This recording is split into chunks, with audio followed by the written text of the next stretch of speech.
Welcome to Talking Property. Today my guest is Louis Christopher of SQM Research. Louis and I are going to preview the 2021 property market. Louis, thanks for joining us. Good to be with you, Peter. Louis, straight up, could you let us know what your forecast for 2021 for apartments and houses is, please? Sure. So overall for 2021, we are forecasting that dwelling prices are going to rise between 5 to 9%. The 5% is probably going to be more on the apartment side, and indeed there will be some locations where we are anticipating more unit price falls. And then the 9% is more for freestanding dwellings, with Perth being the outperformer for the year. Coming back to Sydney, and I just want to cover off apartments first of all. Yes. They were down about 5% in 2020. Yep. Inner city apartments were really hurt by the international borders being closed, the rental market crashing, investors dropping out of the market.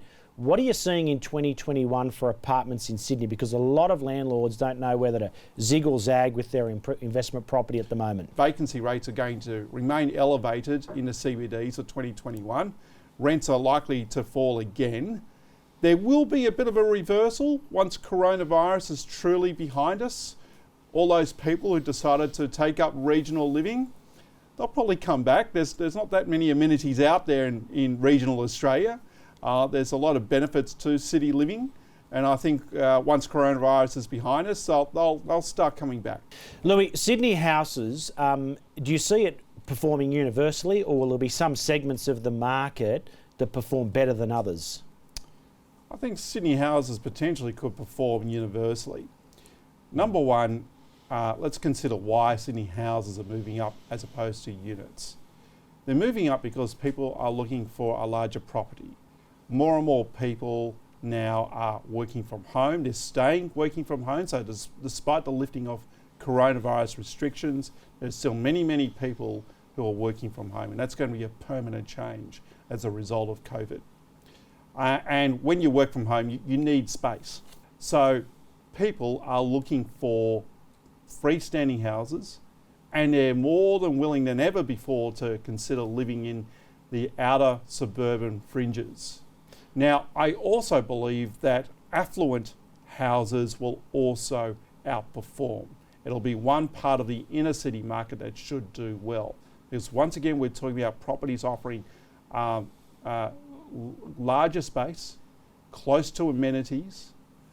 And the reality is with all the electronic money printing that is going on, affluent people are getting themselves more involved with real estate. They want to own property as a bit of a hedge. Speaking from the field, so to speak, Louis, what I can say is in the second half of 2020, it was easier to sell a property for above 2.5 million than it was to sell a house below 1.5 million. And there's only been a couple of times in my real estate career that I've seen the top end or the upper ends of the market performing stronger than the lower ends. But that's how 2020 finished, didn't it? It did, and there may be some very good reasons behind it. We need to consider the sections of the economy that were hurt the most during coronavirus and the sections of the economy which were not affected at all. I can tell you now that the financial services sector was not hit by coronavirus whatsoever. Business carried on. We're talking about fund managers, bankers, insurers. Anyone in those industries has actually done rather well.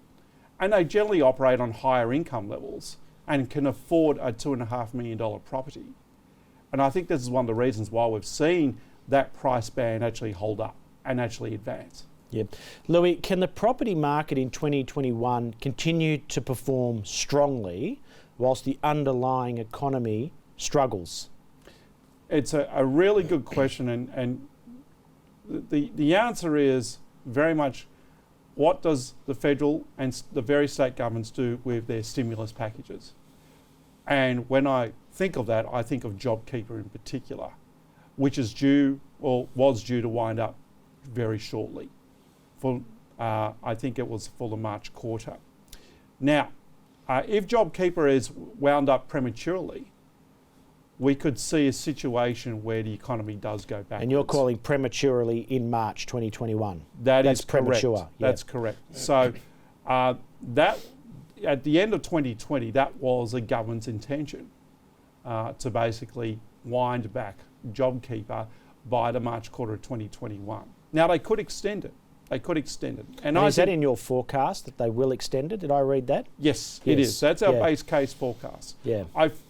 You see, the federal government's now got a track record of extending JobKeeper if required. And up until this point in time, there hasn't been yet a massive bounce back in jobs. We've still got elevated unemployment.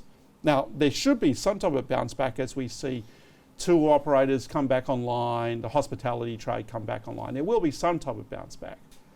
But if the unemployment rate is still high in March, I think they will have to extend. As you say, that doesn't look like the government has any desire for a hard stop on the JobKeeper. They're going to keep that going until they need to, aren't they? I suspect they will. Yeah. Their track records there would be sensible for them to do so. Sure, for those real budget conservatives within the LNP, they might not want to see that. They don't like seeing more debt. I totally understand that point of view. But it wouldn't make a lot of sense to basically stall the economy. When the Treasury Department made that $60 billion error in 2020 in their favour, Yes. you always knew that was going to come back into the game, didn't you? Absolutely it did. It effectively gave them more runway, more than what they thought they had. Yes. Which is a good thing. Obviously that was just an accounting error. But yes, it does give them more scope. And as 2020 finished off, there was also news that, look, hey, things were looking a little bit better on the JobKeeper front in terms of people applying for it. There were less people, so it was a positive sign. Yep. Now, stock markets are going very strongly. Property markets have been going strongly, and you're forecasting them to continue that way. But the underlying economy is weak. So essentially what we're seeing here is the government's printing money and it's flowing straight back into asset prices. Is that fair? I think that's fair. I mean, the housing market and the equities market isn't rising because of a great economy. I mean, sure, we are likely to record a bounce back in the December quarter for GDP over and above the September quarter numbers. But we're still not back to where we were before coronavirus. That's the reality. But markets are at fresh highs. They're at fresh highs because of low interest rates and electronic money printing. Yeah. And I have some deep long-term concerns about seeing asset prices rise when you do have such a weak economy. And I think that's a big point to point out here, is that you're not saying this rise in the property market that you're forecasting in 2021 is healthy or it's fundamental. You are just, as an analyst, pointing out that there is so much stimulus coming into the market, the end result is property prices go higher. You're not putting a positive or a negative connotation around that, are you? Oh, that's exactly right. Yeah. I mean, and this is the thing I think many get confused about. People, if we're forecasting a positive market, they may well think, well, he's just a perma-bull. He's just a bullish guy. He's, and all that stuff. We're just trying to call it how it is each and every year and each and every time. And, how I make money is by the accuracy of our data and the accuracy of our calls. Yes. Louis, in terms of risks in 2021, where does the China trade dispute sit? Yeah, it's a key factor. And in a worst case scenario where we have an outright trade war with China, or we see embargoes placed on, say, iron ore, you would see the economy hit pretty hard. Now, of course, we always have quantitative easing, and that really shouldn't be the solution long term. The government will do all it can to support the economy in such a scenario. But nevertheless, there will still be some significant job losses in cities which we have been bullish on, such as Perth, potentially having a falling housing market. Yeah. The reality is that if we were to see an embargo on iron ore, the state of Western Australia would be hit the hardest. But that's the big one for the country, isn't it? So whilst we've heard about wine and barley and other things, and it all hurts sentiment, fundamentally the one that would hurt the books is iron ore. A ban or a tariff of any kind on iron ore would hurt this country. We have various base commodities that we sell. Yep. Iron ore is the single largest in many respects. Yes. We would be hit very hard. International students and getting them into the country, I noticed in late 2020 that they were beginning to get international students into the country through Darwin. What role does that play in supporting the economy? Because they're a big driver too, aren't they? They're a driver, yes, for our services economy. And Victoria and New South Wales have a significant exposure to the services economy. There's no question about that. and there is no question that the lack of international students was one of the key reasons why rental vacancy rates shot up in our inner city areas. Now, I noticed in the past that you've said as soon as the international borders are open, and they've played a huge role in slowing our economy down, you believe the federal government is going to go into overdrive in terms of population intake. Is that still your view? Yes, it is. Now, let's keep in mind that budget estimates have been released in terms of the projections for net overseas migration.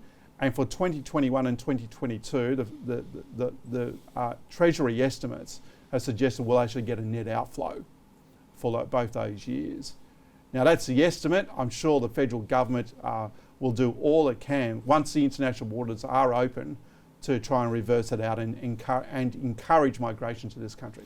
So that's a set play that they might have set up for themselves where they can get a better reading through mass population intake than what they've currently forecast. Spot on. Yeah. And I think they'll need it. They've now heavily relied on housing construction to help with the economy. They need someone to live in it. They do indeed. Yeah. Louis, the RBA have got interest rates down, or their cash rate, I should say, down to 0.1%. Not much room to go if they want to keep cutting. Do you see a case where they will go negative with rates in 2021? The Reserve Bank of Australia has made it very clear that they don't really want to do that. But they also made it clear back in 2019 that they thought having a cash rate at 1% and then 0.5% was the lowest it should be, and there wouldn't be much more value in going lower. But they went lower. So we cannot rule it out. At the moment, they've been conducting quantitative easing, which means that they've been buying government treasury bills, longer term government treasury bills, which helps lower longer term interest rates. And that does help the economy in many respects in terms of how the banks actually fund their borrowings. Yeah. So, look, they may not do it, but it's not without precedent. We are aware that, for example, in Denmark, we've actually got a negative mortgage interest rate out there for borrowers right now. Yeah, and I know a question a lot of people are wondering and they ask is if you do go with negative interest rates, yes, how do the retail banks make money? That's a very good question. They basically lower the rate that they offer on term deposits to as low as possible and potentially go negative on them. Of course, they're borrowing from... So they tax the saver? They tax the saver effectively. They're borrowing from the Reserve Bank of Australia as well, which they can, at a negative rate. So the Reserve Bank of Australia pays them to borrow money. And they still make a margin through charging potentially a very low interest rate to mortgage borrowers. So the saver funds the borrower? The saver funds a borrower. I mean, that's always been the case. With the bank still being the intermediary, are basically charging a margin for being the conduit between borrowers and savers. But it's definitely, of course, in the favour of borrowers, where they're getting these ultra low interest rates, and savers, well, if they want to try and get a natural return, they have to go elsewhere. And it's just encouraging more debt, isn't it? It's encouraging people to take on more debt rather than being a saver. You're a borrower. Well, that's right. We increasingly become a debt economy, and I got to say I have long-term reservations about an economy that becomes that. Yes, indeed. The reason I'm happy to continue exploring negative interest rates is, as you've just said, with 0.1% cash rate, the RBA are already at a place they never envisaged they'd be. That's right. So even though they've said, no, we'll never go negative or would prefer not to go negative, or it's a policy of last resort, they may be forced to go there. That's exactly right. Just how they were forced to go to 0.1%. They never wanted to be at that point. So, yes, the economy dictates what they have to do. They may not want to do something, but their policy is to maintain full employment as much as possible. So if it means that, yes, they have to run negative rates, then they'll do it. But I'm also aware that surely they are aware of the longer term ramifications of doing that. Employment is a higher priority than good monetary policy. Is that what you're saying? It is right now, that's for sure. Just coming back to Sydney specific, what regions or locations or suburbs do you think will be the strongest performers in 2021? I think the outer and middle rings are going to be the strongest performers. I think they'll beat the inner city. I still think they'll beat the inner city. Yes, there'll be a part reversal, people coming back to the inner city from living in regional Australia or out of suburban Sydney. But that demand for a larger property is going to be with us for some time yet, I think. Do better roads play a role in that? To get to Western Sydney now from the inner city with the new West Connects and more sections are opening up and North Connects opened up, being able to move around our city so much easier now, does that play a role for these outer rings? I think in part it does, but I think communication intermediaries such as Zoom and Microsoft Teams are playing a bigger part, because it means that people do not have to go into the CBD anymore. So we've become work. Comfortable doing business over a screen. Absolutely. More so, yeah. Absolutely, and I think that's going to be one permanent change as a result of coronavirus. Louis, excellent information today. We look forward to catching up with you in the middle of the year to see how the forecasts are going, but it's interesting to see that you're so bullish at the start of the year, and long may it last. Okay, thank you, Peter. Thanks, Louis. And thank you for joining us today on Talking Property. We look forward to speaking with you next time.